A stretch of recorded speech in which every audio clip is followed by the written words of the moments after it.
Saludos a todos, muy buen Nika Nash, buen aquí ahora.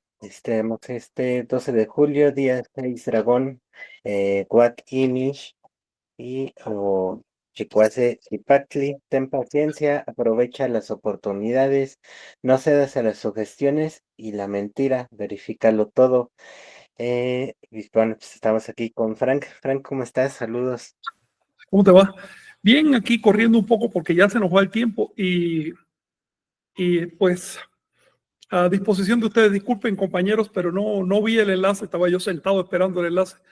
Eh, Hoy iniciamos un curso en esta sección, así que voy a tratar de comprimir un poco estos minutos. El curso es sobre introducción a la iglesia tolteca. De algún modo es una introducción a la toltequidad, puesto que la iglesia tolteca se basa en la toltequidad. Sin embargo, la iglesia tolteca es solo un enfoque de la toltequidad. Hay otros enfoques, hay muchos otros. El curso que vamos a dar hoy es específico sobre el enfoque que sostenemos en este movimiento que se llama iglesia tolteca. No me voy a meter en temas legales de la iglesia, ni organizativos, ni nada, al menos por ahora. Este curso es simplemente para exponer las principales enseñanzas, las principales ideas. Y deben tener en cuenta también que este movimiento está en formación. Es decir, estas ideas se pueden desarrollar. Pero, Chinawi, ¿qué me dices? ¿Qué nos cuentas? Sí, aquí bueno, pues nada más para bueno, indicar, siempre nos llegan las mismas, parecen como robots programados, este, de que, ¿por qué Dragón, Cipactli, Córtalos. Indignos no tienen que estar acá. Personas que quieran aprender, bienvenidas. Son personas que se ponen solo a molestar, elimínalos. Nosotros no necesitamos gente, no queremos gente, además. Mientras menos bulto, más claridad. sí, Así que, exacto. indignos, fuera. Aquí, más iguales. Más igual quiere decir merecedor. ¿Qué tal, Vicente? ¿Cómo estás? Hola, muy buen día. Saludos, Frank. Saludos, Chignawi. Acá después de actualizaciones de sistema, estamos listos saludándoles en un día 6 de agosto. Así que un gusto saludar. Sí, Vicente, yo también me compliqué aquí un detalle técnico porque no vi el enlace donde me lo enviaron y pues... Pero vamos adelante. Fíjate que me estaba diciendo Chinawi que siempre se cuelan, quizás sean robots o quizás son personas reales, pero con mente robotizada, que desde el principio empiezan a tratar de molestar. Eh, Mira, cualquier acción genera una reacción. Siempre hay ruido del sistema, eso se llama entropía. Eso se estudia hasta en física. Personas que pertenecen al rango de la entropía, no vale la pena dedicarle mucho tiempo. Simplemente bórralos y bloquealos, que no entren más, para que no sufran con la existencia de nuestro movimiento. Estaba diciéndole algo a los compañeros que es necesario que tengan en cuenta. La iglesia tolteca no está buscando público. Esto no es un show. Aquí no estamos vendiendo entradas para un show. Aquí no nos interesa la masa. No nos interesan los miembros. Nos interesa transmitir un legado. Nos dejaron un legado, lo estamos transmitiendo. Así de sencillo. Tú lo tomas si quieres no lo tomas. Es absolutamente libre tu relación con la IT. La información que te damos de acá es libre, es gratuita, puedes hacer con ella lo que quieras, excepto atribuírtela. Y pues, si además se te ocurre escupir la mano que te regala algo, bueno, simplemente te bloqueamos, eres solo un clic en Internet. Ahora, si quieres colaborar, si quieres participar, si quieres comprometerte, bienvenido a la causa real, que es la causa de los comprometidos. ¿Alguna cuestión? Muy bien.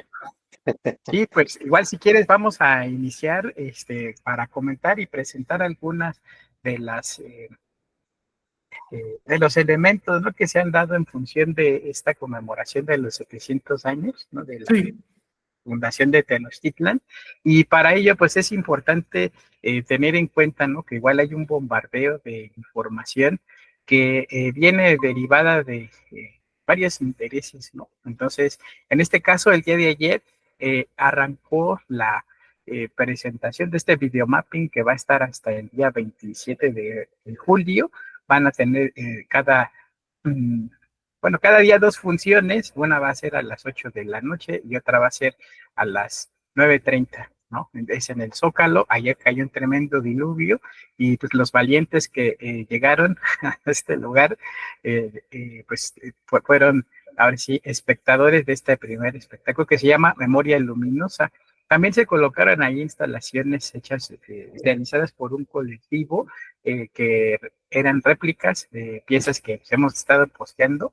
Y pues primordialmente la estructura que tiene este videomapping que se proyecta sobre el Palacio Nacional, sobre la Catedral Metropolitana, es en primera instancia el origen, ¿no?, de la fundación con justamente la migración y pues ya el avistamiento, ¿no?, del águila, tomando el águila posada sobre el nopal. Eh, Después, pues ya los sucesos que dieron origen a esta gran ciudad, esta megalópolis que tiene casi 23 millones de habitantes con su área conurbada. Y en este sentido, pues el primer bloque, el origen, la fundación, es nada más del entorno mexica, aunque esta historia pues va más allá de los mexicas, ¿no? La cuenca del Valle de México, particularmente Valle de Anáhuac, fue ocupada por culturas tan antiguas. Hubo paso aquí de los toltecas, ¿no?, de Tula hace 1000 años, de la época de Xiacatopiltzin, anteriormente de los teotihuacanos y mucho más atrás, la cultura de Cuicuilco, ¿no?, que se ubica allá que dejó sus vestigios en lo que ahora son el cruce, ¿no?, de Insurgentes y Periférico por la erupción del volcán Xitle.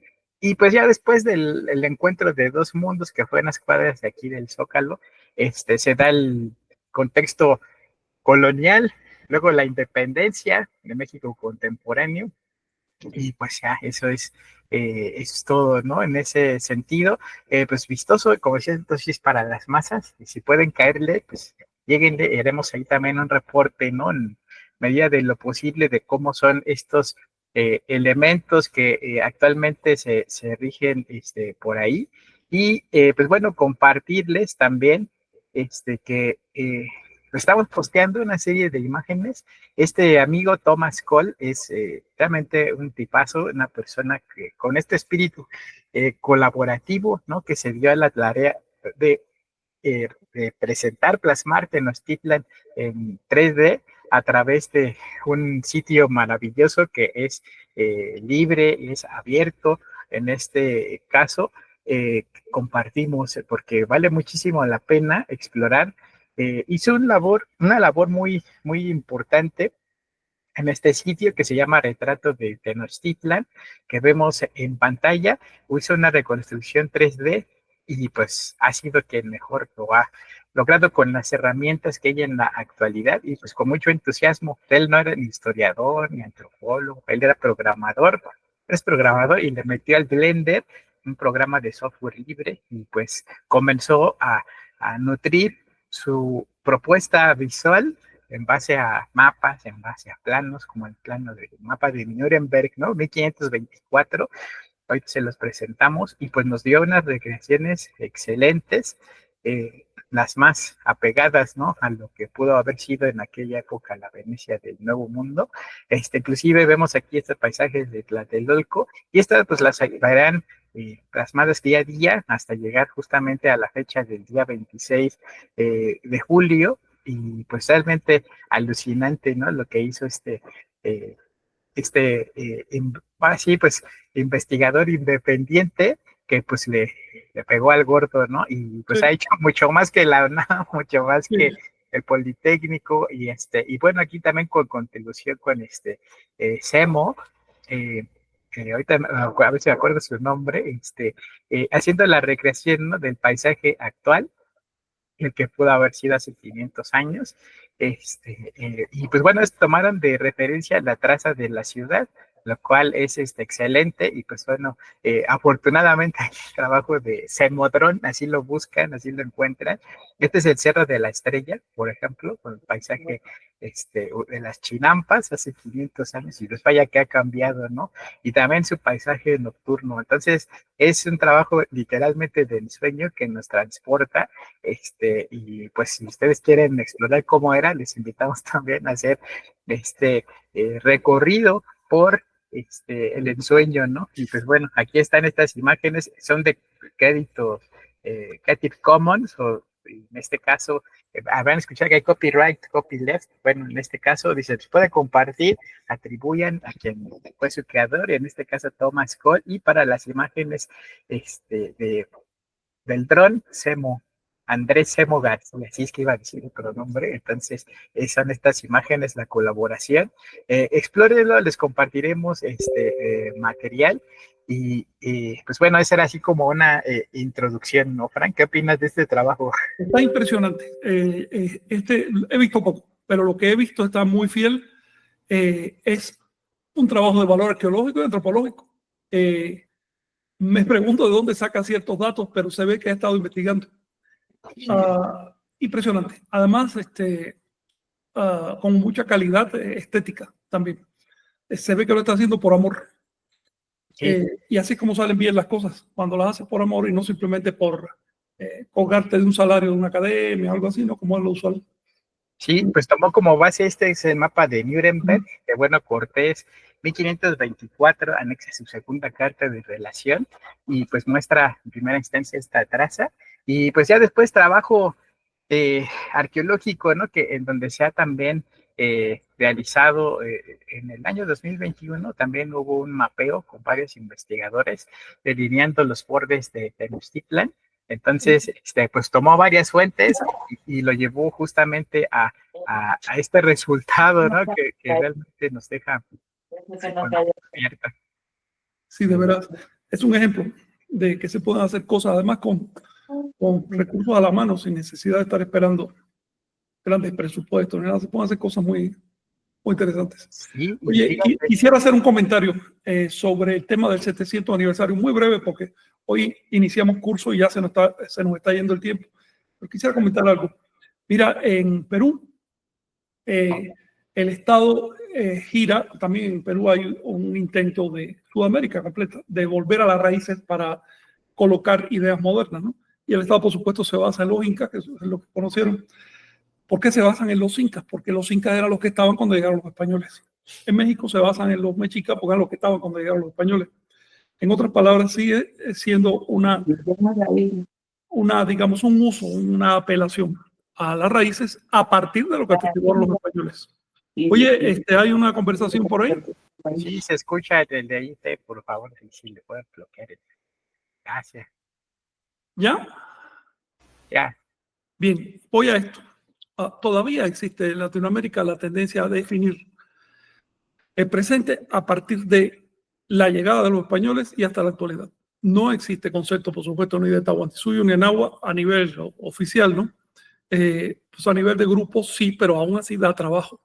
Incluso los grupos que, por ejemplo, yo me acuerdo hace 20 años, tú decías Anagua en las redes y todos los grupos mexicas te caían encima, decían que eso no existía, que Anagua solo era una universidad o que era el nombre del Valle de México, no comprendían el concepto grande de Anagua. Por supuesto, no habían leído la fuente. Todavía no las han leído, pero ya el concepto se hizo pegajoso, entonces lo empiezan a usar. Lo mismo pasa en Sudamérica. Tahuantinsuyo empezó un poco antes a usarse ese concepto, pero aún así, todavía a nivel de Estado y demás, resulta complicado.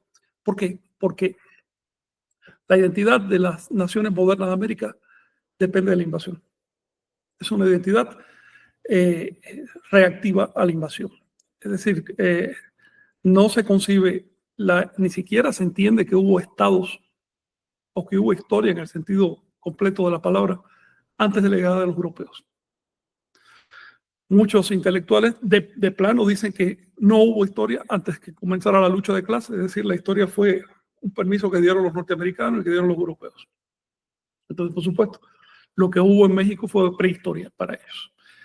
La mayoría de los intelectuales hoy, todavía arqueólogos, antropólogos de México, dice que no hubo estados, que no había leyes, que eran pueblos salvajes, caníbales sacrificadores.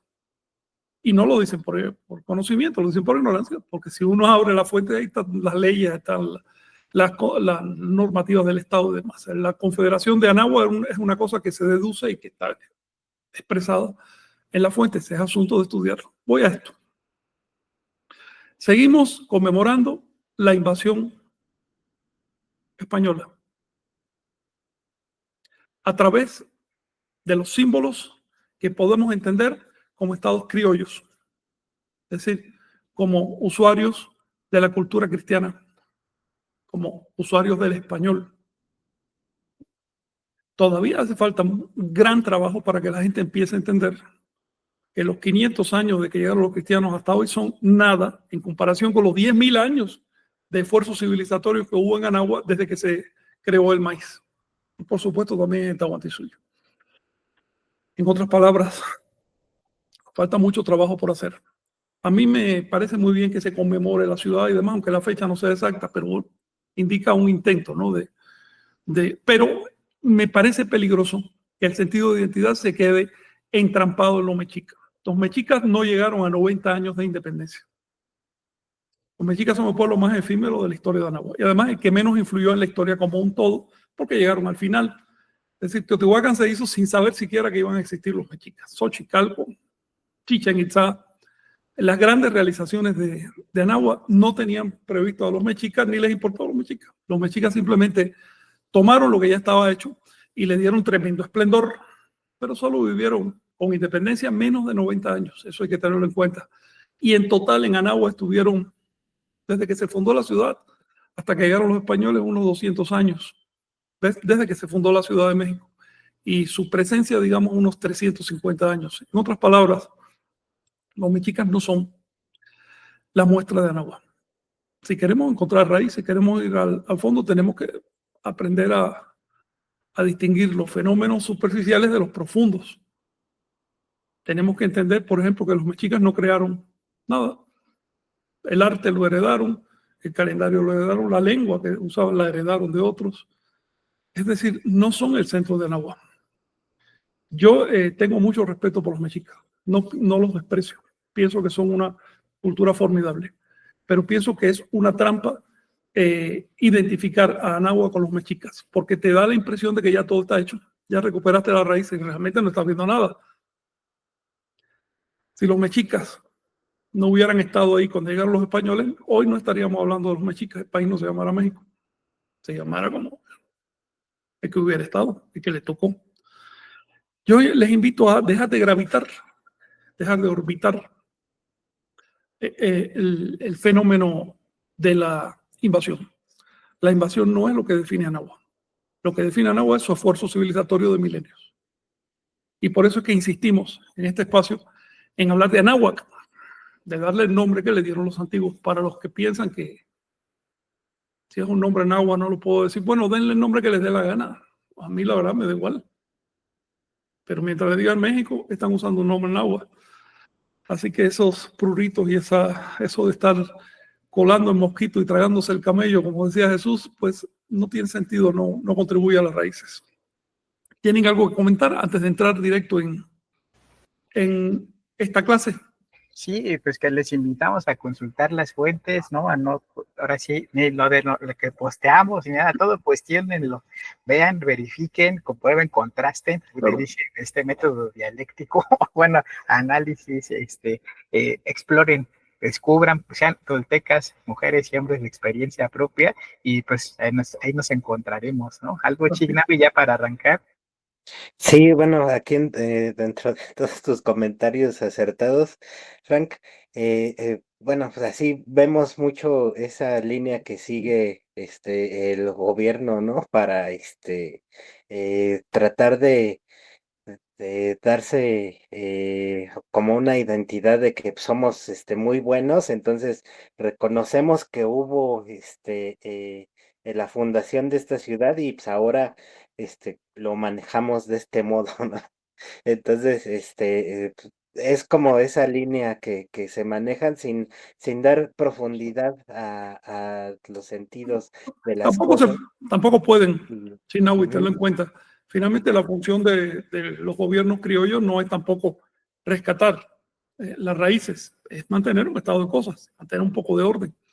ujú, Y por otro lado, creo que están haciendo bastante, no solo el actual gobierno de México, ya son varios, y no solo en México, en toda Latinoamérica hay como un intento, incluso en El Salvador, muy toscamente, pero trataron hasta de cambiarle el nombre al país, pero su memoria histórica no va más allá de la invasión, ese es el detalle. El detalle es de conocimiento, exacto. y no le puedes pedir a personas que no han estudiado sus raíces, como en el caso de los políticos, que entiendan a dónde va. Exacto, eso es Pero justo. poco a poco lo van a hacer. Es decir, Es va a llegar un justo. momento que la sociedad no acepte a un político que no esté informado de su historia patria. Exacto, es justo hacia donde iba, o sea que, aunque no porque lo diga el gobierno o diga algo, ya va a ser real o, o está verificado. Eso depende de nosotros como sociedad, Claro. cuando elevemos el nivel, y exijamos a estos políticos de cualquier parte del mundo, se tienen que forzar y van a tener que terminar, por estudiar, ¿no? Pero sí depende de nosotros que hagamos esa presión social para que, Sí. se pueda elevar el nivel. Fíjate que la cultura es un producto espontáneo popular, no es un producto ordenado por ningún gobierno, ni es un producto legal, ni nada de eso. La legalización de la cultura es un tema aparte, pero la cultura en sí es un producto espontáneo popular. Por lo tanto, las raíces son propiedad del pueblo y son el tipo de propiedad que te compromete. Porque si no asumes el compromiso de conservar tus raíces, vas a quedar para el futuro como un salvaje. Si no lo asumes, no te quejes entonces de que otras naciones que tienen un poco más de sensibilidad cultural te releguen o te traten mal o te desprecien. Así que es un deber del pueblo rescatar sus raíces. Los gobiernos tienen el deber de legalizar lo que se está haciendo, pero eso es muy diferente a crear cultura. Los gobiernos no están capacitados para crear cultura, únicamente para legalizarla. Algo de eso vamos a hablar hoy. Sí, Vicente. Sí, nada más brevemente para cerrar, así como decía John, ¿no? Chignaui, que pues tanto el gobierno no debemos caer en todo, tampoco en la academia, ¿no? En ese sentido, debemos ser justamente ahora sí, reflexivos, autónomos y verificar, ¿no? ¿Qué discursos estamos recibiendo? Porque las universidades públicas, privadas que hay en México, pues realmente en lo que respecta a la historia y toda esta parte de la identidad, pues también tienen un discurso colonialista. Así que, Sí, pues, sí. verifiquen todo, no crean nada, no hay gurús, no hay vacas sagradas. Aquí lo importante, lo que tenemos y el patrimonio que es más importante que nos llegaron los antiguos, ahora sí, habitantes de Anáhuac, que como decías bien, pues antes de los mexicas hubo un linaje anterior hasta los olmecas, pues fueron estas fuentes primarias, ¿no? Estas, también las secundarias, los códices, las obras y sobre todo que hay un montón de material que no ha sido traducido y que debemos, antes de crearle a un gobierno, a una universidad, a una escuela, ir hacia las bases. Eso nos los dan la lengua, el calendario y conocer justamente este simbolismo plasmado en sus obras de arte, que es yo Y la creo que literatura sagrado. sagrada que queda, que ha sido la gran olvidada, la gran relegada de los esfuerzos bueno, lo que es la arqueología y la antropología mesoamericana de hoy, simplemente olvidó ese detalle y por eso va a aparecer cada cierto tiempo, cada cierta cantidad de siglos, se renuevan las instituciones radicalmente. Y pues el enfoque actual de la antropología y la arqueología no va a sobrevivir. Digamos que probablemente ya no llegue al siglo XXII, va a haber otro enfoque propuesto por personas no académicas, no oficiales, pero con mucho más conocimiento, más compromiso y más de todo, más herramientas incluso. Estamos viendo ahora también un divorcio entre lo que pueden hacer las instituciones oficiales y lo que puede hacer un particular, si sabe usar bien las herramientas. Te pongo el caso de la traducción de los textos sagrados. Toda la academia junta no pueden hacer una traducción correcta. Así. Les ha faltado tiempo para estudiar una lengua clásica antigua de América. De eso se trata. Y por otro lado, repito que la cultura es una propiedad del pueblo, pero por eso mismo también genera un deber. Es el pueblo que tiene que mantener su cultura, es el pueblo que tiene que decirle al gobierno, mira, lo quiero así, así, así, así, pues finalmente es su derecho. ¿Ve? Pero claro, para eso necesitamos difundir la información. La gente tiene que saber, si no, imagínate. Si me permites compartir. Claro, hay Y qué listo, excelentes dibujos esos, son hipnóticos. alucinante. Sí. Ojalá no salga algún mexica que quiera apropiarse de eso y que por ser Mira, es el oportunistas hay, si han querido apropiarse hasta de traducciones que yo he hecho, pues, Por supuesto que debe haber alguien que en nombre de la patria, y ojalá que no sea con el apoyo de un político, traten de robar. Ladrones en todos lados, ¿no? Pero hay que distinguir muy bien lo que es patrimonio del esfuerzo que hace un individuo o una institución para rescatar, para limpiar, para difundir ese patrimonio. Son cosas diferentes. Y pues los ladrones no quieren distinguir esas cosas porque finalmente les interesa ir a un trabajo ya hecho, ¿no? Pero les pasamos por arriba. Finalmente existen ciertas leyes que todavía se cumplen cuando de plano las leyes diseñadas para destruir las raíces estén por encima de los derechos internacionales de autoría y demás, ahí sí vamos a tener un grave problema. Pero para ese momento contamos con la difusión. Ya una vez que se difunden las cosas es muy difícil. Mejor entramos en el tema de... Fíjense que hace un año y pico, creo, di unas cuantas clases, 11 clases, sobre el tema del Toltecapantli. Quisiera hacerlo cada año, este tema, con nueva información, con nuevos aportes y demás.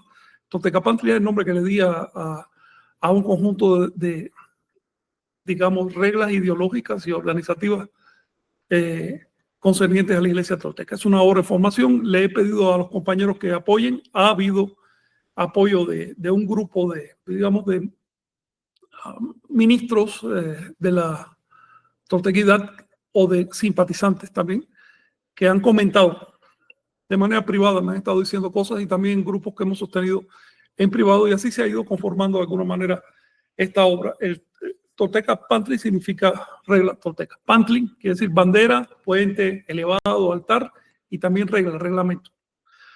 Así que Toltecapantli, regla tolteca. Vamos a incluir aquí algunas notas etimológicas y cosas así para que sirva como clase. Y la voy a hacer leve, no muy profunda, porque es introductiva, es para cualquiera que quiera escuchar esto.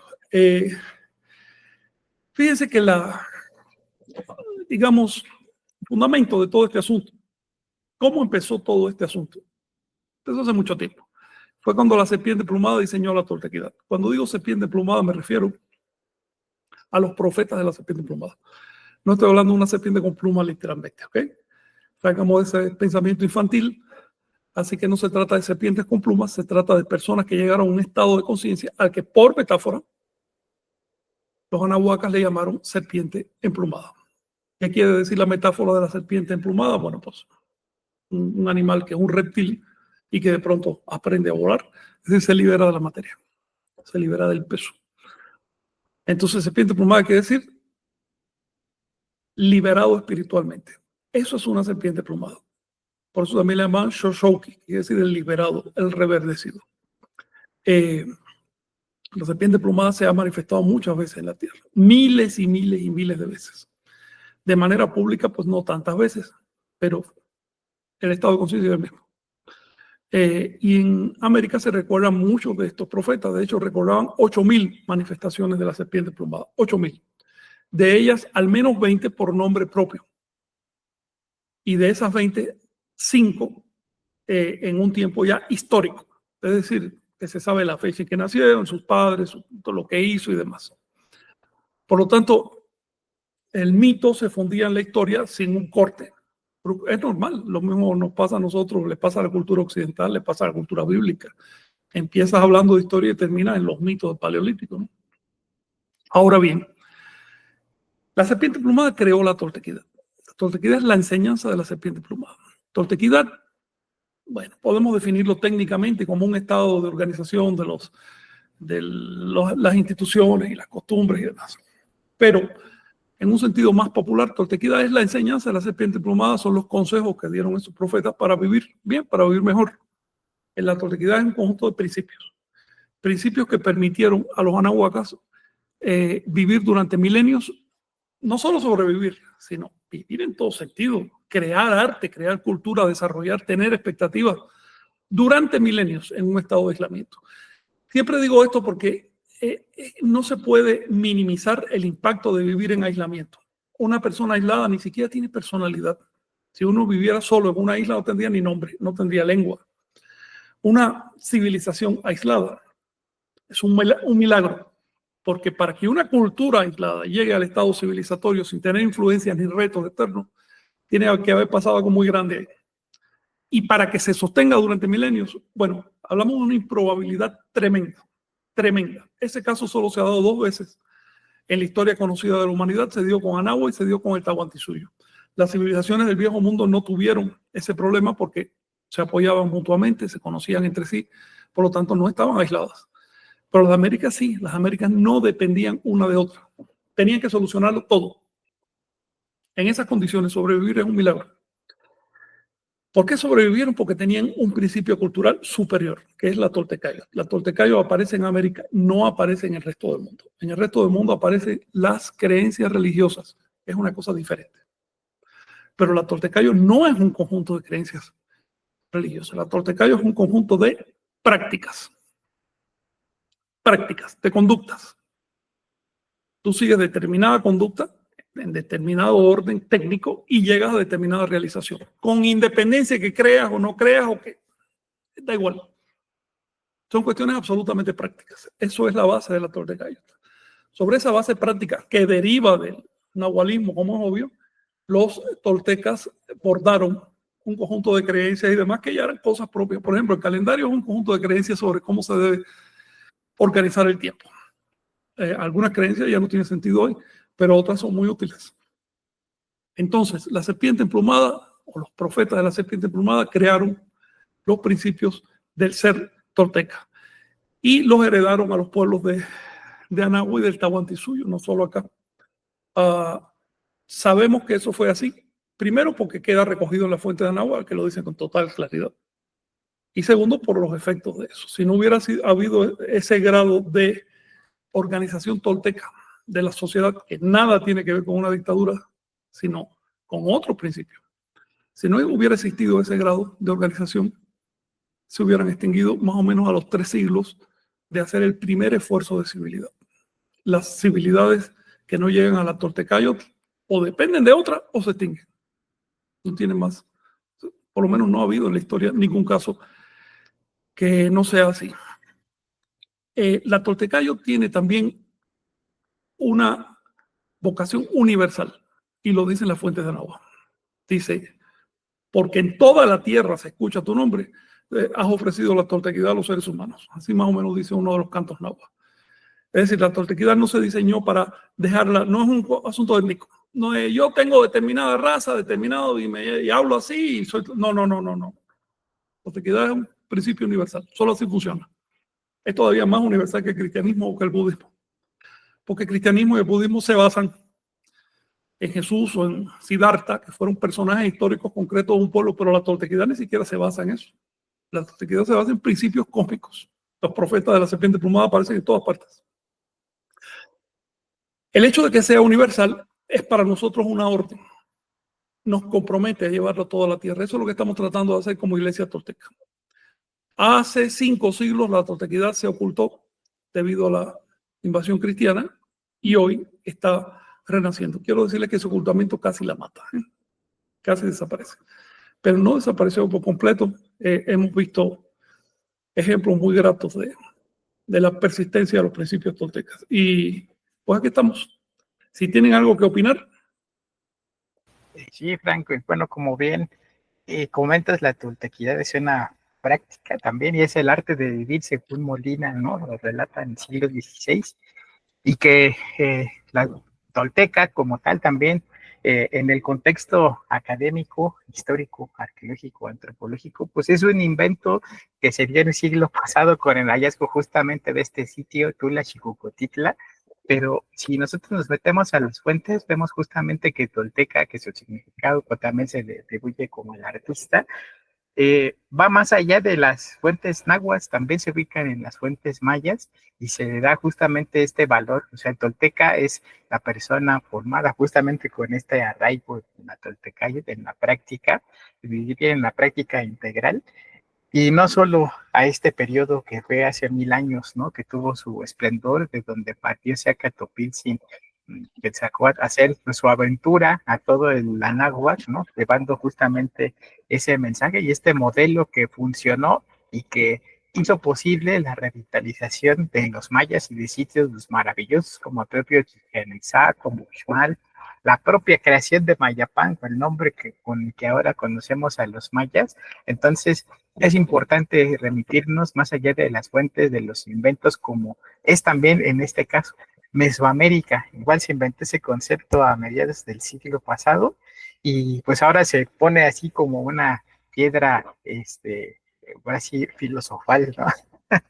Y no antes de Mesoamérica, si ustedes buscan a principios del siglo XX, no hay nada de Mesoamérica, ¿no? Como dualidad y otras dogmas que justamente están institucionalizados por vacas sagradas, que pues no es, que es importante cuestionar, ¿no? O sea, todo hay que poner justamente qué es lo bueno, qué es lo malo, nadie es perfecto, ¿no? En este sentido, tenemos puntos que nos faltan, pero siempre buscando justamente elemento tolteca, ¿no? Que es buscar ir por el medio, avanzar, no caernos, y pues mantenernos por el lado correcto, ¿no? Que en este caso, pues es la toltecaya, es la evolución, es la mejora continua, es el esfuerzo, el intento y ganarse las cosas con merecimiento. Es un intento evolutivo basado en el merecimiento, lo has definido. Fíjense que este curso está basado en un manual que se dedica a las creencias, emblemas, organización y ritos de la Iglesia Tolteca. Nosotros vamos a estudiar por ahora el tema de las creencias y los emblemas. La organización y los ritos y demás, bueno, eso es secundario. No obstante, si alguno de ustedes se interesa por ya los aspectos internos de la Iglesia Tolteca, bueno, supongo que esto esté en alguna página, este tipo de información después. Ahora bien, las instrucciones de este manual son generales, es importante tener eso en cuenta. Estamos obligados a tomarlas con juicio crítico. Si no tomamos estas enseñanzas y las tamizamos a partir de nuestra propia experiencia de la vida, sería una secta. Y la Iglesia Tolteca no acepta sectarios. Es lo que tú puedas entender de este asunto a partir de tu propia experiencia y si te parece bien, si te parece mal, no hay problema tampoco. Es decir, si algo no queremos, si en algo no queremos caer, en el sectarismo. Una secta es una organización que te dice, esta es la base de la secta. Nosotros tenemos la verdad absoluta, los demás mienten. Nosotros aquí te estamos diciendo lo contrario. No tenemos la verdad. Si quieres la verdad, sigue de largo y métete en otro lado. Aquí no tenemos la verdad. ¿Ok?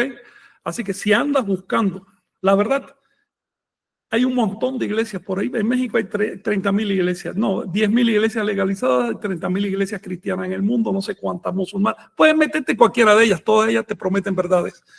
Aquí no manejamos el concepto de verdad, aquí manejamos el concepto de sacrificio. Así es. Lo que queremos en la Iglesia Tolteca es colaborar. Queremos servir, queremos apoyar, queremos sacrificarnos nosotros mismos por una causa. Si tú estás dispuesto a sacrificarte por una causa, bienvenido al club. Si lo que quieres es encontrar un sitio que te resuelva tus problemas existenciales, filosóficos, no es aquí. Aquí consideramos que el universo no tiene solución. Sí, no tiene solución. Entonces, por mucho que te ponga a darle a la matraca, nunca va a llegar a una verdad filosófica absoluta, ontológica, ni nada. Nunca vas a llegar a lo que consideramos acá. Y no nos interesa esa parte de esa perdedera de tiempo. Lo que nos interesa es hacer cosas prácticas que funcionen. Las raíces se están extinguiendo. Si no nos ponemos ahora mismo a trabajar en un siglo, quienes vivan entonces nos van a mirar como puros salvajes. Así que lo menos que puede hacer una persona que esté en la tradición o en algo vinculado con las raíces, mínimo. Conoce tus lenguas clásicas. Deja de fingir. Tira toda esa pluma a la basura y ponte a estudiar, que eso es lo que necesitan agua.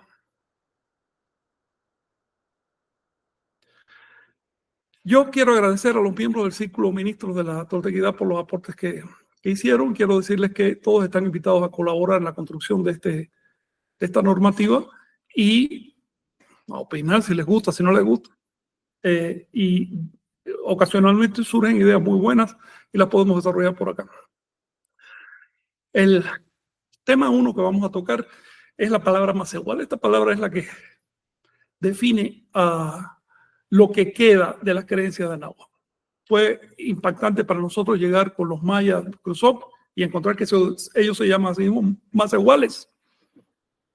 Yo soy Macehual, es lo que dicen. Y eso que es una palabra náhuatl, pero la incorporaron totalmente, soy Macehual. De hecho, ellos no saben qué es náhuatl, piensan que es tan maya como cualquier otra, ¿no? Y vamos a la realidad, la palabra Macehual, si bien es náhuatl, se basa en una raíz muy anterior a la lengua náhuatl y de uso general en toda Mesoamérica, ¿no? En todo náhuatl. De manera que ese es el término que nos unifica. Sospecho que ese término se usa incluso hasta el norte de México, puede que hasta el sur de los Estados Unidos, porque estoy viendo que tiene demasiada extensión. El término Macehual, en náhuatl se dice Macewali, ¿ok? No Macehual, no, Macewali. Pronúncialo tal como lo ves ahí. Por eso es que lo escribimos así, fonético, para ayudar a pronunciarlo bien. Con la W del chino, a ver qué otra lengua, Macewali, los dientes de arriba tocan o levemente tocan el labio de abajo. Macewali significa merecido. Se forma de la raíz más, que es relativa a los venados. El venado era y fue durante mucho tiempo, antes de que hubiera civilización en agua, fue la moneda de cambio. Era el elemento de cambio. Y dentro de la religión, el sacrificio del venado que se hacía a comer, es decir, mataban un venado para comer, pero lo hacían en un contexto ritual. Ese sacrificio del venado significaba la redención del grupo. El venado o el animal con cuernos en general fue desde muy temprano el emblema del maestro o del merecido o de la persona que entraba dentro del estado sagrado, ¿no? Sacramental. De hecho, esta raíz también aparece en el Viejo Mundo. No es casual que el Mesías se forme de la raíz Mashiach, que es el nombre del carnero morueco, es decir, de un animal con cuernos. Vaya. Tampoco es casual que la misma raíz aparezca, por ejemplo, en Egipto, asociada al toro, y así. Sí, el concepto universal del mesianismo está asociado a los cuernos. No a la cola con punta, pero sí a los cuernos. Entonces vamos a salirnos de mojigaterías religiosas, vamos a ver las cosas como son. En el caso de Anáhuac, esa raíz más, que significa animal con cuernos, no se aplica a un solo individuo, no hay un Macehual que ilustre a los demás, sino se aplica a todo, al grupo completo, lo cual es una forma mucho más realista, objetiva de entender el fenómeno del merecimiento. Además de esa raíz más, hay un sufijo de posición en, que produce la raíz, el radical más bien de la palabra, el radical. Raíz es más, radical es más C, que quiere decir que posee más gua, más bien, gua, que quiere decir en relación con o que acentúa el acto de poseer, más un sufijo pasivo lo, que es decir lo poseído, el que se está convirtiendo en más igual, que se está convirtiendo en venado, el merecido, más el sustantivo tli. El sustantivo tli, como después de lo que apocopa la o, queda una L, ¿no? Entonces el sustantivo tli no se pronuncia tli, sino li. Por eso se dice más igual li. Cada vez que vean una palabra náhuatl terminada en doble L más I, está formada por el sufijo sustantivo tli. La palabra Macewali se hace abstracta, es macewalística, quiere decir el merecimiento, que se compone de Macewali más un sufijo atributivo is, convierte lo anterior en un atributo, más otra vez un sufijo sustantivo tli. Es bastante complejo, pero así es, la lengua náhuatl es aglutinante. Y esta característica, después que uno la domina, te orienta, te permite navegar dentro de la lengua, así que facilita las cosas. ¿Alguna cuestión, compañeros? A ver si descanso un momento. Sí, claro, Frank. También, pues bueno, recordar que justamente ese día 3 de mayo de 2021 que conocimos allá a don Cornelio, le platicamos, ¿no? Nos presentamos con él, pero justamente al momento de decir, pues venimos, ahora sí, pues queda también del libro sagrado y demás, y somos más igual, y él dice, más igualó, más igualó. Entonces, ya él le brillaron los ojos y pues nos contaba justamente de las hazañas que hacían los macehuales en este caso en la resistencia, ¿no? Con la lucha de la guerra de castas, inclusive hasta los sitios donde tenían sus trincheras y demás. Y pues bueno, quería comentar el aspecto de cómo es que en la academia, los historiadores, arqueólogos nos dicen, no, había una estratificación social en donde estaba de Tlacuani, de Cihuacóatl y hasta abajo, los macehuales, ¿no? O sea, como también haciendo en este aspecto menosprecio, ¿no? En ese sentido, y sin embargo, los mayas, como bien decías, ¿no? Pues todos somos Macehualov, ¿no? Sí, claro. Si lees los sermones, los parlamentos de los tlatoanis en los huevos de Tlahtoli que se han conservado, ves que lo primero que ellos dicen es somos macehuales. De ninguna manera se separan. Macehuali llegó a significar persona humilde o persona aceptada en la sociedad porque trabaja. También llegó a significar trabajador. Una persona que vive de su trabajo, no de una renta o algo así. Eso es un Macehual. Y todo el que trabajaba en aquella sociedad era Macehual. De hecho, el que no quería trabajar no cabía. Entonces, estas divisiones, estas estratificaciones, por supuesto que había estratificaciones sociales, como en toda sociedad, es necesario para la dirigencia, pero no eran impermeables y tampoco se usaba el nombre de Macehual en forma peyorativa. Si algún antropólogo o algo así lo duda, que lean el huevo de Tlahtoli. Ahí hay 500 páginas de sermones que hablan de ese tema.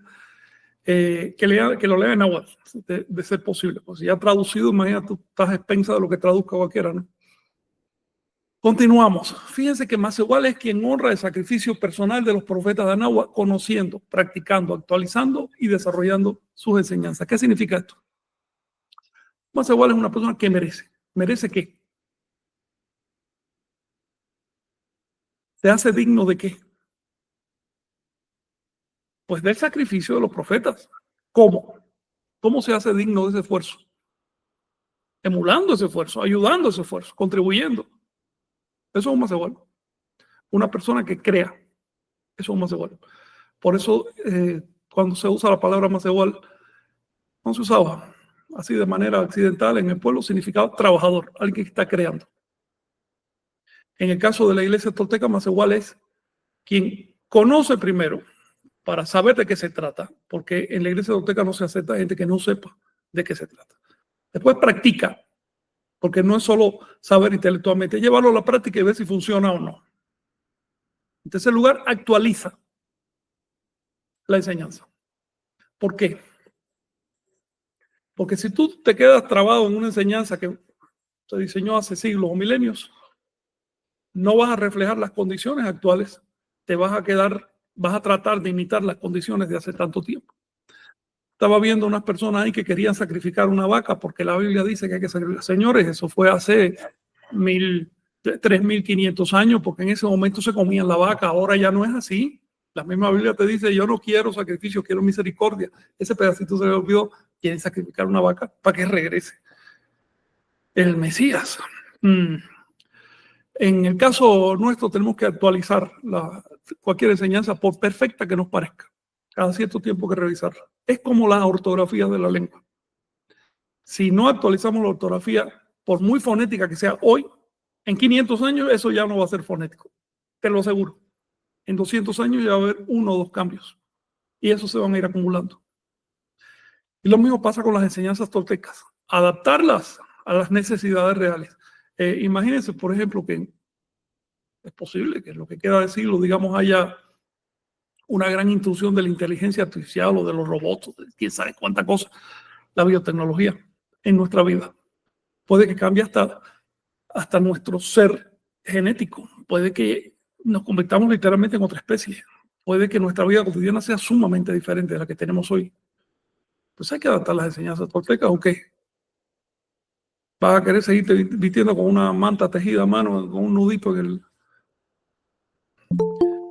Y por otro lado, en cuarto lugar, hay que desarrollar las enseñanzas toltecas. Un Macehual está obligado a desarrollar estas enseñanzas.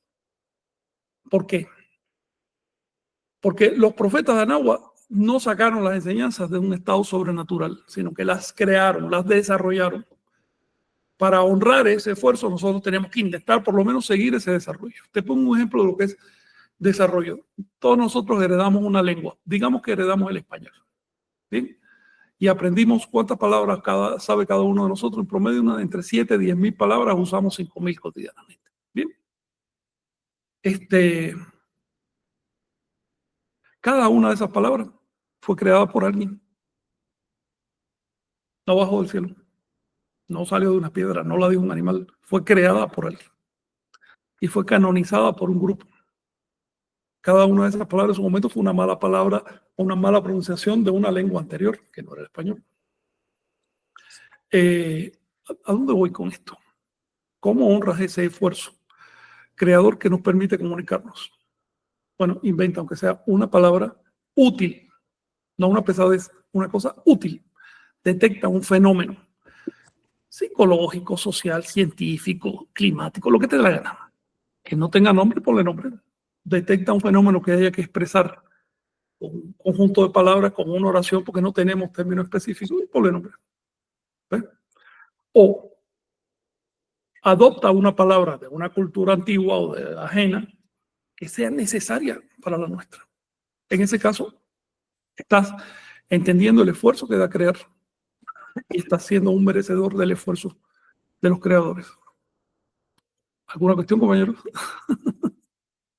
Sí, como en este caso, por ejemplo, nos decías del aglutinamiento, ¿no? Que hace justamente el náhuatl, así como muégano, y me venía en la mente, ¿no? Pues, palabras de tecnología como la que utilizamos ahorita para enlazarnos, ¿no? En este caso, el poguaguastle, que es poguaguastle. Exacto. Pues, bueno, suena a qué chino, ¿no? Bueno, es náhuatl, pogua como cuenta, o como en este caso, pues, una serie de procesos, ¿no? Wastli, haciendo como alusión al artefacto, ¿no? Que Aparato, sí, equipo. en este caso, fibra óptica, por ejemplo, sería como Pero bueno, ¿qué es Powwow? Dinos primero. Sí, pues Power computadora, ¿no? Computadora. Y por ejemplo, si fuera fibra óptica, ¿no? También que nos permite enlazarnos acá. Se me ocurre justamente, como en este caso, ¿no? Si es el mecate o el cable, el artefacto, o podría ser, no sé si en este caso tlahuimecatl o fibra del mecate de Sí. luz. Y si quiere decir de fibra óptica que además transmite mensajes, Tlahuimecatrato y todo lo demás, ya es un momento que las palabras son tan impropias que es necesario crear una nueva. Yo sugiero llamarle al celular en náhuatl, cel, mucho más sencillo de pronunciar. ¿Ves? Se trata de eso, de mantener la cultura, no de simplemente imitar, no de simplemente conservar, sino de desarrollar. El desarrollo requiere innovación. Por supuesto que hay que desarrollar la lengua náhuatl que tiene 500 años de estancamiento a través de neologismos, pero también hay que revisar que esos neologismos sean útiles, porque si el neologismo es impráctico, la gente ¿qué palabra va a usar? La del español. ¿Ves? Es lo mismo que pasa con la ortografía. Sí está bien ser fonético, pero si eres ultra fonético, como quiere la SEP, ¿qué ortografía usa la gente? Pues la convencional. Entonces hay que ser prácticos en todo esto. Fíjate que Pamela, la profesora de náhuatl, nos envió en un grupo esta frase, es una frase de la lengua náhuatl del Códice Florentino, que dice, ti, to, ko, yo, ya, nime, nican, in, taltipa. Así que tito, koyo, tito, yo, ko, a ver, tito, yo, ko, ya, nime. ¿Qué quiere decir eso? Tito, yo, ko, ya, nime. Es una buena palabrita. Ti, nosotros. Tito, a nosotros mismos. Tito. Yokoya, crear, visualizar. El verbo yokoya, crear, visualizar. Crear con la imaginación o crear con la intuición también. Sigue diciendo ni, que es aquel que, la persona que. Y finalmente me, que es un sufijo plural. Nosotros somos los que nos creamos a nosotros mismos sobre la tierra. Nican Intrantipa, aquí sobre la tierra. Esta es la definición de más igual, esta es la definición de Tolteca, de hecho, el que se crea a sí mismo sobre la tierra. El que llega a tener un medio para comunicar con los demás. Por eso dice sobre la tierra, con respecto a los demás quiere decir. Bueno, sobre la imagen les quería decir que esta imagen es de un vaso teotihuacano y representa, esta imagen debe tener 1700 años más o menos, y representa al profeta de la serpiente plumada. El profeta caracterizado por la barba y el bigote, y la serpiente plumada, bueno, por por perfil, ¿no? de la serpiente. El profeta lleva un tocado y sobre todo una orejera, que ven que es el doble triángulo del tiempo, por lo tanto es el señor de los ciclos. La serpiente emplumada, que es la cabeza de serpiente con plumas, está sobre un petate, que significa la autoridad. Así que literalmente está hablando de los advenimientos cíclicos de la serpiente emplumada. Ese vaso es una enseñanza central de la Toltecayo, una enseñanza teológica central del México antiguo, una enseñanza que hay que tomar en cuenta si queremos entender la religión del México antiguo, los cíclicos y progresivos advenimientos de la serpiente emplumada. Sobre los macehuales de hoy recae la tarea de rescatar los logros de 10.000 años de intentos civilizatorios en América. Estos 10.000 años se refieren a la creación del maíz. Les voy a decir, hay evidencia de que ya existía el maíz con bastante desarrollo hace como unos 70.000 años. Pero en todo caso su cultivo era de huerta. Era una huerta al lado de un río, una cosa menor en todo caso. No era la base de la alimentación. Mientras hubo casa mayor y demás, no era necesario cultivar. Cuando se extinguió la casa mayor, todos estos cultivos que se hacían, que se habían hecho durante 100.000, 200.000 años, en pequeñas huertas como complemento, hubo que extenderlos y empezó la experimentación intensiva. Entonces surgió el maíz de tipo actual, que es un producto no natural. El maíz de la naturaleza es una hierbita con unos granitos duros que no se pueden comer. Había que molerlos y se hacía un pan y todo eso. Bueno, pues fueron seleccionando tanto esa hierbita de manera tan intensiva que en unos pocos siglos de pronto se desarrolla la mazorca grande amarilla que conocemos y después la especializaron, hicieron maíces de los 4 colores de los rumbos y hasta del centro. Hay maíces de los 5 colores como órico, que son blanco, rojo, negro, amarillo y verde, azul, turquesa. Pues bien, el hecho de que se desarrollara el maíz y se hicieran cultivos enormes de maíz significa que había poblaciones grandes que mantener. Y por otro lado, para poder hacer esos cultivos hacía falta organización social. Cuando aparecen los cultivos de cereal en la tierra, donde quiera que aparezca, ya hay proto-civilización. América no es la excepción. Ya se sabe que el maíz de tipo moderno se cultivaba hace al menos 9.500 años. Por lo tanto, ya desde entonces había un intento de civilizar la región. De hecho, el maíz produjo la civilidad y además fue producto de la civilidad. Hay una interacción total. Y puesto que la civilidad definía al ser humano en el México antiguo, el Pinto recogió esto en la idea de que estamos hechos de maíz. Ahora bien, esto es solo la base, esto es solo el inicio. Nuestra idea es recoger toda la experiencia nahuaca desde ese momento hasta la invasión y a partir de ese punto continuar su desarrollo. Porque si solo nos quedamos con lo que había hace 500 años, le estamos pagando tributo a los invasores. ¿Ves? Ah, no, mi abuelo me dijo que era así porque era cuando llegaron los... ¿Y después qué? Si no hubieran llegado, ¿qué hubiera habido? Hasta esa pregunta. Si no hubieran llegado los invasores, ¿cómo se hubiera desarrollado la civilidad y la cultura? Estamos obligados a hacernos esa pregunta. Tenemos que darle desarrollo a náhuatl sobre cauces de raíces con un sentido lógico, pero no dejarlo trabado en el momento en que llegó a España. Cuando llegó a España en Anáhuac no había, por ejemplo, vidrios.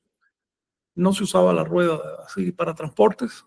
Hay cosas que ya no son prácticas. Por ejemplo, traer pescado fresco, una cesta impermeable sobre la cabeza desde la costa, esto es una tontería en este momento, ¿no? Pero claro, en su momento fue necesario. O traer nieve de Popocatépetl para hacer helado y poderlo vender en la plaza. Eso fue necesario en esa época, ahora ya no tiene que hacerlo. En este momento existen otras cosas. Claro. Estamos en evolución, como dices en el idioma, ¿por qué no decir ser? Sí, para que ya no, las palabras cada vez son más largas porque eran tan detallistas que cada palabra te lleva a un concepto, entonces vas a aglutinando. Ahora todas las civilizaciones tienen palabras para describir sus intereses. Cambian los tiempos y uno de dos, o abandonamos la cultura y adoptamos otra, o desarrollamos la cultura, es que no queda otra. Vicente nos puso un ejemplo de cómo se hace ese desarrollo. Los anahuacas no tenían computadoras, ¿ok? Pero no, en este momento tienen computadoras. ¿Cómo le vamos a llamar a eso? Bueno, pues Vicente propone el neologismo náhuatl, es decir, una palabra náhuatl de reciente creación, pobohuatl, que quiere decir literalmente computadora. ¿Qué tiene de malo? Eso es desarrollo de la lengua. A quienes estén en contra de que se desarrolle la cultura, que no me lo digan por Internet, porque Internet es un producto sumamente moderno, reciente. Entonces, sé consecuente y dímelo al modo Anahuaca, con señales de humo, invéntalo tú, pero no por Internet, ¿ok? ¿Algo más? Bendita evolución. Y hay que seguir con eso y con nuestras raíces, nuestro tronco, nuestras hojas y nuestros nuevos frutos. Y todo. Y la siguiente generación. La toltequidad tiene vocación de futuro. Es más, estamos previendo cierto futuro que ni siquiera prevé la cultura cristiana o la cultura moderna. Es necesario que los macehuales unan sus voluntades y concentren una masa crítica de intento. ¿Qué significa esto? Mira, si las voluntades están disgregadas, no importa que todo el mundo tenga el sentimiento, el deseo emocional de conseguir la resurrección de las raíces, la dignidad de la cultura. Mientras no se unifiquen las voluntades, no se va a lograr nada. Nada. No importa con los deseos que tengas. Te pongo un ejemplo ahí solo en Ciudad de México, quizás unos 200 grupos de tradición neomexica luchando para no unifican sus voluntades y por lo tanto no tiene ningún peso social. Cuando se crea una plataforma para que se unan un par de semanas y después se van porque tienen intereses personales y si no se les llega al interés personal, pues no permanecen.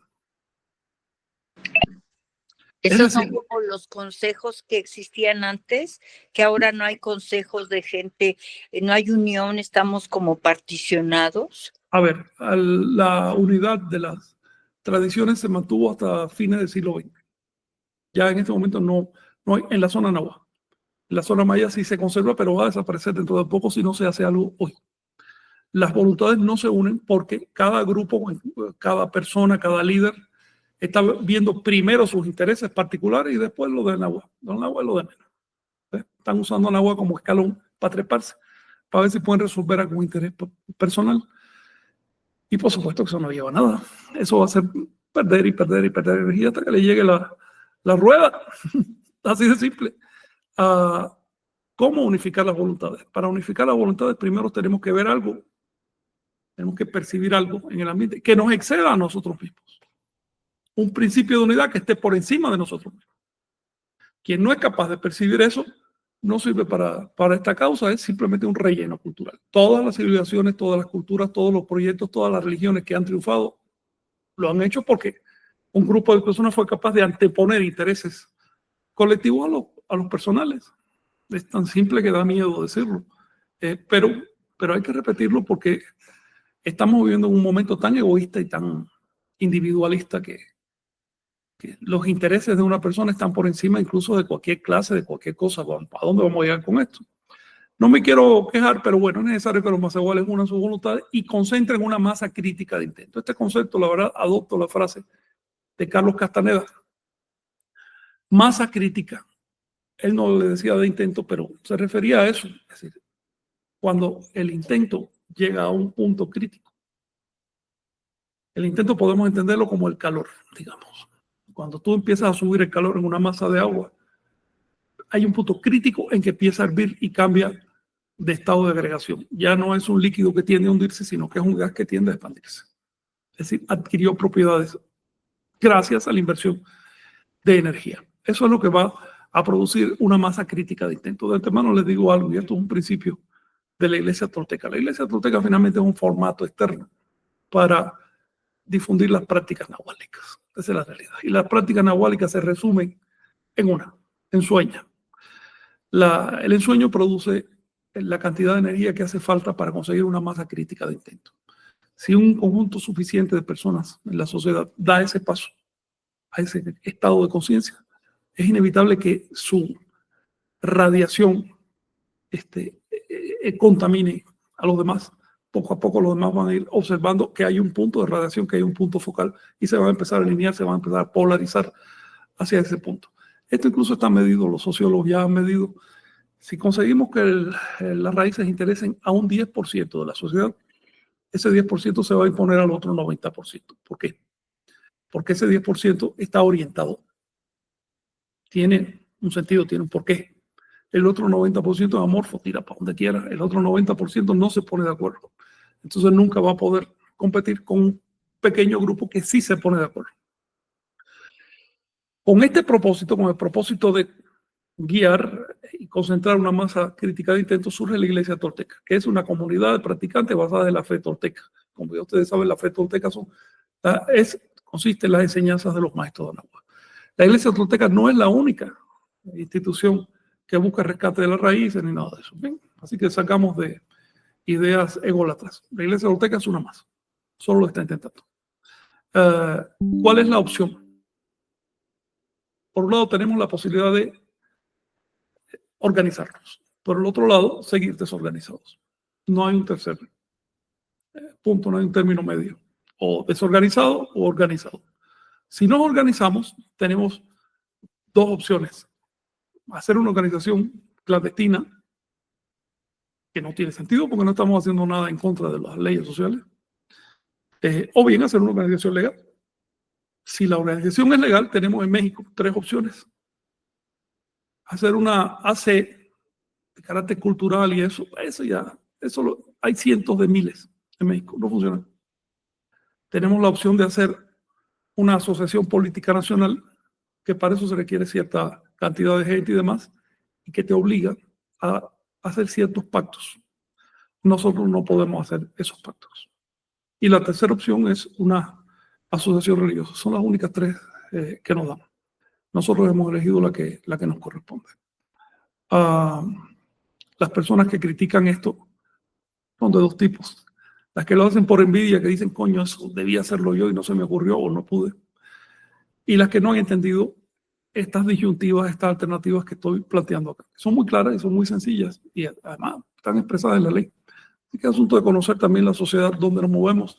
Si queremos una cierta garantía legal para todo lo que estamos haciendo, tenemos que enfrentar este dilema. Los grupos nativos reales, los grupos de tradición auténticos, como los wixárikas, como los mayas y tantos otros, han comprendido esto y han optado por solicitar asociaciones religiosas. Los grupos de pseudo tradición, como lo que se da en las ciudades grandes de México, generalmente están en contra de esto. Pero ese grupo no importa, porque no transmiten, no tienen la antorcha, digamos. Quiero decirles otra cosa. En principio no es necesario acogerse a la legalidad de un gobierno criollo para existir, ni te lo pide la ley. ¿Ok? Es decir, tú eres libre de creer lo que te dé la gana y asociarte con el que te dé la gana y compartir las ideas que te dé la gana dentro de normas legales. Pero si las iglesias cristianas que vienen de fuera, que están invadiendo el territorio, cuentan con garantías legales, estamos en una posición de desventaja. Y les pongo un ejemplo claro. Una iglesia que viene de Estados Unidos, que viene, ya saben, a buscar dinero, es lo que hace, puede pararse en una plaza y hacer propaganda de su fe. Pero una iglesia de raíz anahuaca no puede hacerlo si no tiene la cédula legal. Los pueden arrestar por hacer propaganda de su fe, aunque sea de raíz anahuaca, aunque estén en su territorio. Entonces no nos queda más remedio que competir legalmente. En la imagen ustedes están viendo el hecho de que hay en la tierra un conjunto de grandes religiones. Una de ellas ya casi no existe, está representada por el ojo, que es el osirismo. Solo queda hoy lo más parecido hacia el osirismo, es la religión afro. Queda en el occidente de África y Cuba y Brasil. Pero grandes bloques religiosos que representan cada uno de ellos una civilización importante. Las civilizaciones de Anáhuac y Tahuantinsuyo también tuvieron sus ideologías. Y una de dos, o esas ideologías merecen ser legales o no se les legaliza. ¿Ves? Así de sencillo. Y quienes están en contra de que se legalice la ideología de Anáhuac están en contra de Anáhuac. Así que desde el punto de vista de la iglesia tolteca, todos estos detractores de la iglesia tolteca, por el solo hecho de ser una iglesia organizada, están en contra de Anáhuac. Y hay que decirlo con claridad. Algunos por ingenuidad, otros por maldad. Fíjense que la fe tolteca se desarrolló durante milenios. No fue una sola revelación. Tampoco se dio el fenómeno de que cada nuevo profeta de la serpiente emplumada anuló lo que dijo el anterior. No, no es como en el viejo mundo que surgió una religión nueva y las demás eran falsas. No, no. En Anáhuac, cada nueva revelación de la serpiente emplumada se sumó a la anterior. Y eso fue haciendo un corpus muy, muy, muy impresionante de ideología. Un corpus prácticamente desconocido, solo lo manejamos dentro de la iglesia tolteca, no se maneja fuera, porque la ideología de Anáhuac, así a niveles profundos, prácticamente no se ha estudiado. Después de tanto esfuerzo, llegaron los salvajes que por aquella época quemaban personas físicamente. Todavía las siguen quemando en sus mentes, ¿no? Pero por lo menos ya no se les permite quemar a una persona físicamente. Pero en esa época sí lo hacían. Y esos salvajes trajeron su salvaje religión y la pusieron en Anáhuac hasta hoy. Esa es la realidad. Tenemos que comprender esa realidad para saber cómo nos movemos. Ese periodo de persecución fue durante toda la colonia y parte de la neocolonia. Es decir, todavía hoy estamos sufriendo persecución por parte de quienes no quieren que se recupere la ideología tolteca. Sin embargo, en la actualidad la persecución ya ha disminuido lo suficiente como para poder hacer este tipo de programas públicos. La toltequidad ha renacido y está, digamos que, asumiendo el encargo. Se conserva en un poema náhuatl que guardó Ixtlilxóchitl. Este poema no es de Ixtlilxóchitl, sino que él lo conservó, donde se habla de cómo los antiguos, dice, los que abrían los códices, sonaban los códices cuando los abrían. Ellos crearon la Toltecayot y la legaron, y estos difundieron su palabra, dice, y la legaron o la heredaron a quienes hoy vivimos. No la olvidaremos, siempre la guardaremos. No olvidar, siempre guardar, significa ponerla en práctica y por lo tanto difundirla. Esto es lo que les quería decir por ahora. Muy bien, pues muchas gracias, Frank, por compartirnos y pues bueno, en este aspecto yo creo que es relevante, ¿no? ¿Qué es lo que es esta palabra, ¿no? Iglesia y tolteca? Bueno, en este sentido lo vemos también ahí en, en el significado profundo, ¿no? De nuestra identidad, ¿no? En este aspecto. ¿Qué significa en este caso, según si nosotros consultamos en la Real Academia de la Lengua Española, lo que es justamente este significado, ¿no? Lo voy a compartir ahorita aquí para aprovechar esto y pues preparar también el cierre, ¿no? Con algunos de sus comentarios. Nos dice: congregación defiende. Antes de que cierres, me dejes y diga, después de que digas lo tuyo, ¿me permites hacer un comentario, por favor? Claro. Sí, sí. Entonces, en este aspecto vemos el significado, ¿no? Su origen, eclesia, y también en latín, ¿no? Eclesia propiamente asamblea, entonces congregación, y pues lo remite en su contexto, ¿no? De los fieles cristianos, virtud del bautismo, bueno, la integración de los sacramentos, ¿no? Conjuntos de clero y un pueblo, o sea, tiene varias acepciones, ¿no? Pero esto es lo que, como bien comentabas, Frank, se encuentra en el entorno legal, que es el que justamente pues, debe conducir, ¿no? Para darle cauce en este sentido, pero también integra gobierno eclesiástico, cabildo de catedrales y colegiatas, diócesis, territorios, o sea, son varios aspectos, ¿no? Hasta las comunidades y los templos, ¿no? También se asocia en este caso al recinto, al santuario. Acá, pues, como se está en este proceso la prioridad, yo creo que en este caso, pues, ha sido la integración de lo que, más allá de la parte por así decirlo, material, ¿no? Ir hacia lo que es justamente la parte básica, que es en este sentido la literatura. Y ustedes pues lo pueden encontrar en la página que os muestro, en la página de la IT y también en la de la Iglesia Maya, donde justamente, ahora sí, este gran esfuerzo, ¿no? Que has hecho, Frank, junto con los demás guardianes de estas prácticas, pues la tienen allá a su disposición de forma gratuita, de forma abierta, y pues es importante que puedan consultarla y conocerla, ¿no? En este sentido, una de las páginas es esta, también en su perfil correspondiente en Facebook. Otra que también es importante y relevante que la conozcan es la de la Iglesia Maya, para que pues, igual también puedan allí explorar cuáles son estos manuscritos y pues seguir también sus perfiles, ¿no? Eso era lo que quería comentar. Y adelante, Rosita. Gracias. Respecto a lo que comentó Frank, me vino a la memoria algo que viene muy de atrás que una vez comentó. Acá se usa el famoso decreto de Cuauhtémoc, que una vez en una clase Frank comentó que ese decreto, que esas palabras, de que dijéramos la palabra de los abuelos y a los hijos de nuestros hijos, había aparecido algo en Teotihuacán. ¿Qué hay de eso, Frank? Porque ya se... No. Mezclaste el dato. Mira, sí me acuerdo de esa clase. El decreto de Cuauhtémoc no es auténtico. Vamos a decir, no es auténtico. Pero es bueno y está bien bonito. A mí me encanta. Si lo lees en español no notas esto que te voy a decir, pero si lo lees en náhuatl te das cuenta que son dos lenguajes diferentes.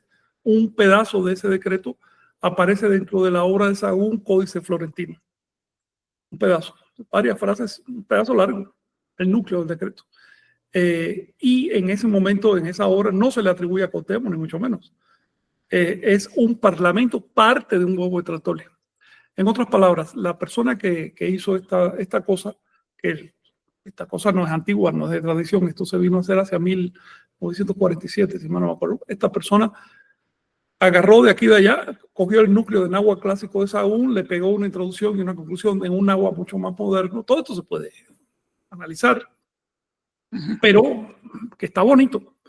Solo objeto el hecho de que se centra en la figura de Cuauhtémoc, que finalmente tuvo importancia para la ciudad de Tenochtitlan, pero no para toda la náhuatl.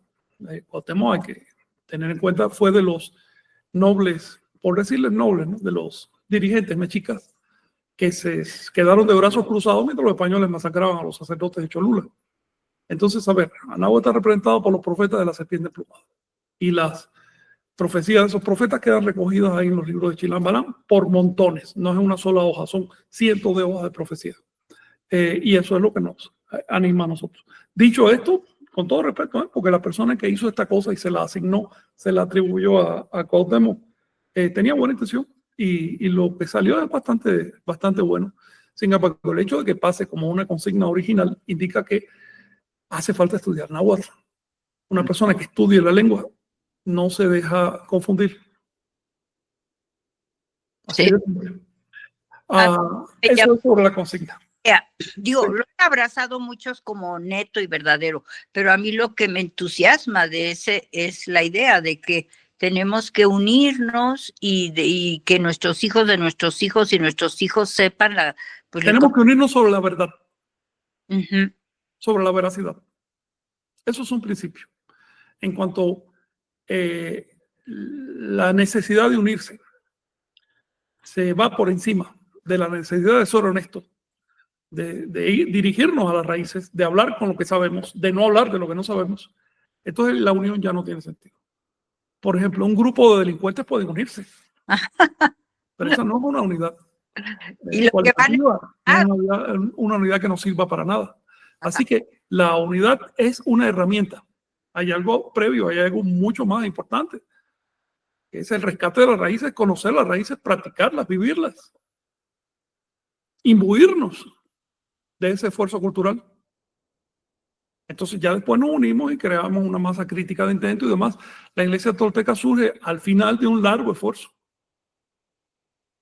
¿Okay? No quisimos legalizarla en el primer momento porque no había todavía una claridad sobre de qué se trata.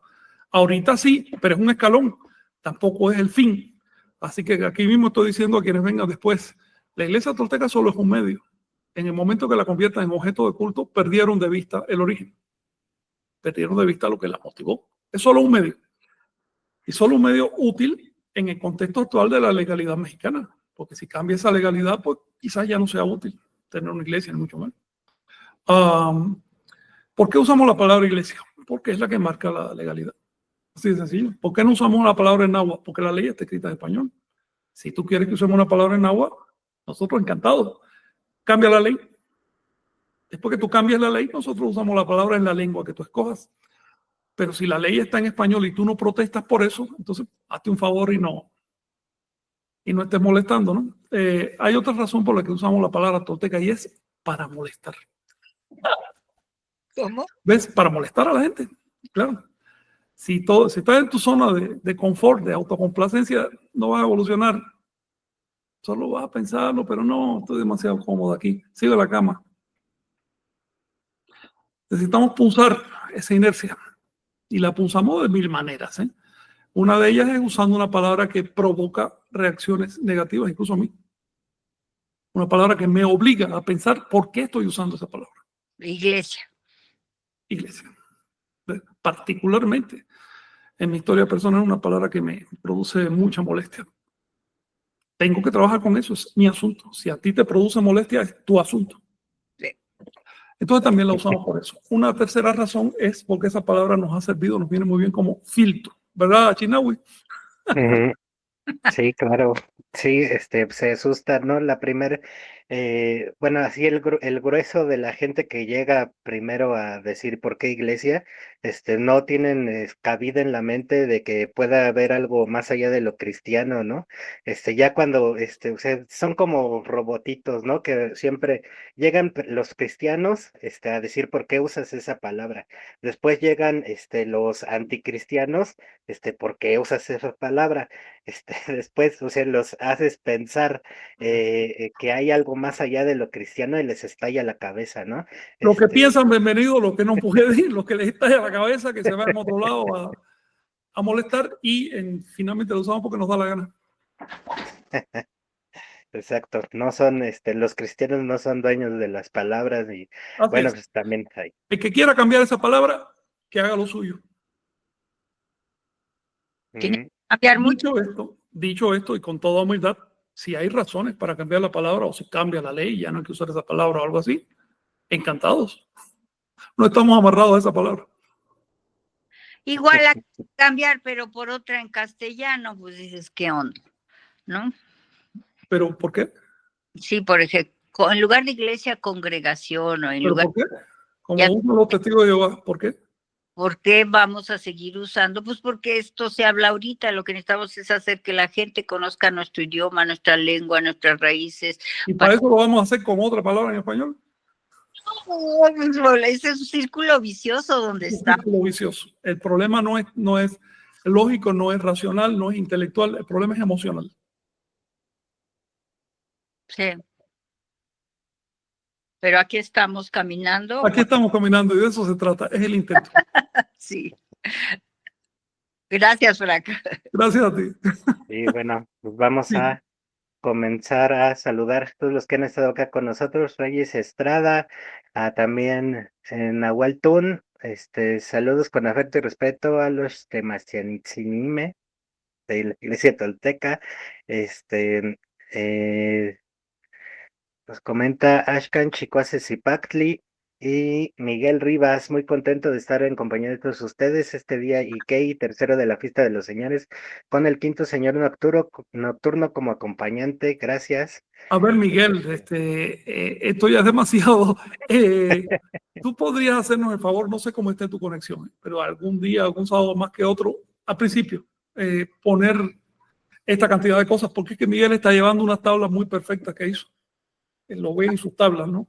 Y me las ofreció, pues como yo no sé manejar ese programa, mejor sigo a la antigua, pero entonces tengo un déficit. Si Miguel, si tú quieres integrarte en la parte de calendario, pues adelante, hace falta eso. Ujú. Sí, exacto. José Nito Navarro, saludos toltecas desde Chile. Por fin en vivo nos encontró. X Lugo, todas las tradiciones tienen símbolos visibles que identifican a sus practicantes, desde la vestimenta hasta accesorios o marcas. ¿Existe algún símbolo que podamos portar con orgullo como practicantes toltecas? He pensado en el oli, no una espiral con mano al centro, quizás tatuaje en las manos. El rabo de Wizard, ¿no? Ajá. Espiral con mano adentro. En la iglesia usamos de manera legal para identificación el caracol cortado, en cualquiera de sus formas. Pero además usamos de manera también legal dentro de la estructura de la iglesia la chacana, que es la cruz del Tahuantinsuyo, arriba a la izquierda, en verde. Esa es la chacana con el teocuitla adentro. Es un signo oficial. El corte de caracol lo ves al lado. Hay muchas maneras de representar el corte de caracol.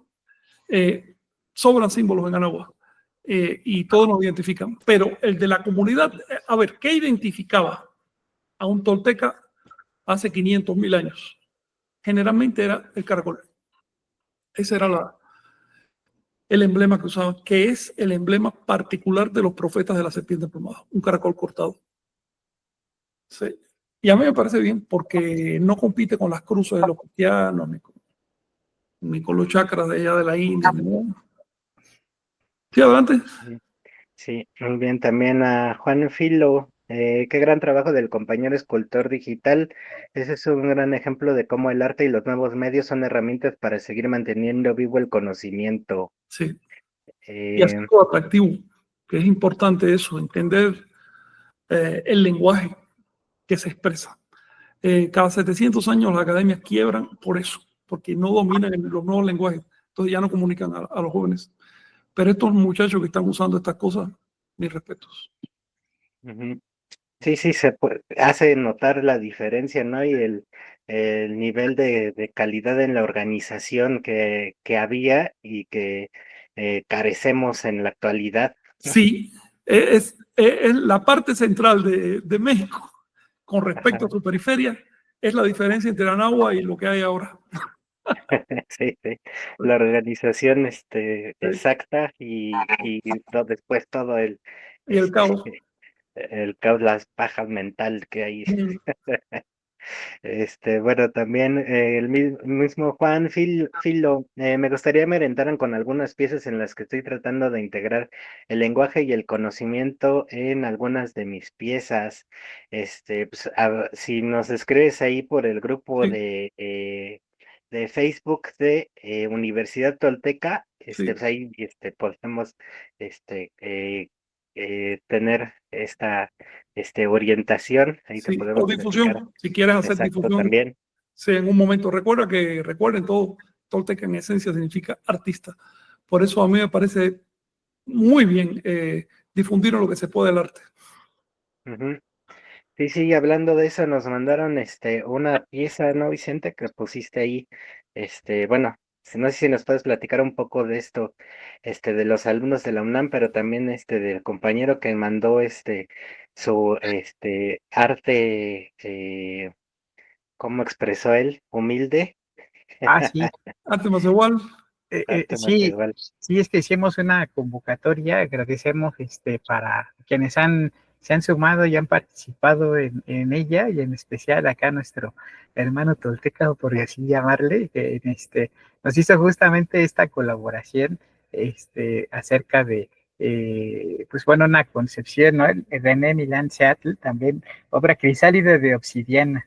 Entonces, esta es una invitación ahí que hacemos extensiva para quien quiera compartir, en este caso, esta propuesta, ¿no? Aquí inspirado también como en el Códice Borgia, es un trabajo extraordinario, y pues Sí, vaya, que ahí lo importante es justamente que cada quien con su estilo, con sus talentos, con sus técnicas, pues pueda hacer uso, ¿no? Estamos en una guerra, y en una guerra de tantos medios, y en una guerra de tanta desinformación, que en este caso pues hemos también como visto esta opción, ¿no? De que también se pueda explorar desde esta perspectiva, ¿no? Cómo es la interpretación tanto de las piezas en función, ¿no? De conocer los mitos, en conocer pues ahora sí, nuestros orígenes, pues también podemos proyectarlos de esta manera, ¿no? Entonces, de diario, ¿no? Pues también vienen, por ejemplo, estas mezclas ahí muy interesantes, ¿no? Con motivos de caricaturas, aprovechando las facilidades que nos da el claro. arte de explorar, de crear, y pues hay cosas muy, muy interesantes, ¿no? Que nos han compartido desde unas cosas muy didácticas, otras muy expresivas, ¿no? Como este tipo también con las culturas, los pueblos originarios, hasta estas otras que, por ejemplo, ¿no? Con la Chicalcoliuqui, también Sí. para hacer vestidos, aretes, que es parte también de la cotidianidad, ¿no? Entonces, pues exploren y pues vean, por ejemplo, esta que es del Kinam, ¿no? También Órale. Y así hay varias, ¿no? Que iremos compartiendo, también de obras, ¿no? Como decía, ¿no? Por ahí que tatuajes y cosas así también han hecho, y fotografías, ¿no? También que van desde estudios de acuarela, o estos, ¿no? Por ejemplo, recreando las posturas, ¿no? Del luchador, etcétera. Ujú. Entonces, pues va a estar muy interesante, y pues les invitamos, ¿no? Que aquí, pues el Macehualo, Macehual, Mazatl, entonces, porque pues es importante que vayamos haciendo presencia, ¿no? En ese sentido, así que, pues aviéntense, ¿no? Y exploren, aquí les daremos un espacio donde pueden, mandar sus trabajos acá a Nación Tolteca, Correo Vicente a Nación Tolteca, y pues todos los eh, días, a las 10 de la noche publicaremos ahí alguna obra, ¿no? Ahorita ya estamos, Órale. así que Muy interesante la crisálida es, y Papalote, ¿viste? así vamos a ponerla, otra vez acá aprovechando. Sí, y Papalos, no veo los detalles, pero sí es el estilo de las páginas centrales del Borgia, que es tremendo. Estilo mixteca. Sí, ¿no? Exacto, ¿no? Entonces es una adaptación, y me llamó la atención que decía humilde trabajo, no, muy buen trabajo, y Sí, pues lo que tengas acá lo difundimos, y pues ese es el tolteca, ¿no? Que se avienta a claro, crear, y tanto pueden ser imágenes, pero también pueden ser cantos, ¿no? Rosita con las también. Sí. obras. Luego los artistas perciben cosas, que un investigador formal no percibe, pues son cosas ya delicadas de la cultura. Sí, entonces, pues A ver, me antoja y Frank una vez lo intuyó. Ya ves que hay los grafiteros, o sea, todo este arte popular que crece y que lo hacen incluso sin tener el conocimiento, pero tienen ahí que dices, esto sí es como que cursos para ellos, para que ya cada que crean, ya sepan el porqué y el fundamento de cada símbolo. Ay, un curso así sería genial. Ay, pero bueno, Tendrían que partirlo quienes sepan dibujar. A mí no me miren, a mí quienes sepan dibujar. Sí. Y quienes entiendan estos lenguajes nuevos, sobre todo. Es una cuestión de generación tecnológica. sí. Sí. Y bueno, pues, pero sí para los simbolismos que hay en los códices, eso estaría tremendo. Pero bueno, también vamos a continuar con Lad Durán. Comenta Nika Nash, está ahí, aquí y ahora. Nahui Kimi, buenos días. Arturo Santana, gracias por su conocimiento en estos momentos, es vital para la humanidad. Alfredo Enki, Alcántara, buenos días, toltecas. No se tomen nada personal, la ignorancia no tiene cabida en la toltequidad. Juan Filo, yo estoy tratando de hacer, es exactamente en la obra, mi música u obra no es prehispánica per se, pero trato de integrar el conocimiento con metáforas que representen lo actual. Tepoyolotl, Cuicatloca, es creo que es el nombre que le da al proyecto. También saludos a Chicha Balam, manda saludos a mis toltecas. También Adrián Flores Barajas, saludos Frank, ayer estaba escuchando uno de tus videos diferidos y de repente sentí mucho cariño hacia tu persona por todo el trabajo que has hecho por la Tolteca y yo solo quería expresárselos. Gracias, qué bueno, me reconforta. Y bueno, también justamente haciendo mención a esto, recuerden que en los canales de YouTube, tanto de Nación Tolteca como de Iglesia Tolteca, estamos subiendo los videos de clases de Frank.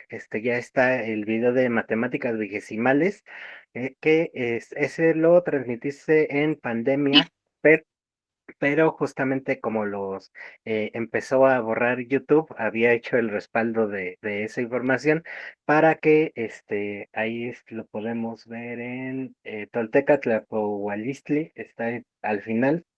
Entonces cualquiera que quiera verlo lo pueda ver ahí y bueno, pues no se perdió esa información que estaba antes ahí en el Facebook. Ahora ya lo pueden ver aquí a través de YouTube. Y también Isabel Noemí Torres, saludos desde Argentina. Gracias siempre por compartirnos tanta información valiosa. Sigo aprendiendo. Gracias a ti. También un abrazo que anda también ahí estudiando en el curso de Antonio Guadarrama. Ya. de Calendárica. Humanos libres 2.0, la ignorancia de nosotros mismos es la maldición más triste que podamos conocer y la negación de nuestra cultura es la peor traición ante los ancestros y las futuras generaciones anahuacas. Gracias. Eh, a ver, seguimos con... gracias por los nuevos programas de veintena y trecena, también de Humanos Libres 2.0. Porque nos permite llevar la cuenta de manera más consciente, ya que los programas ya no son necesariamente el fin de semana. Saludos cordiales.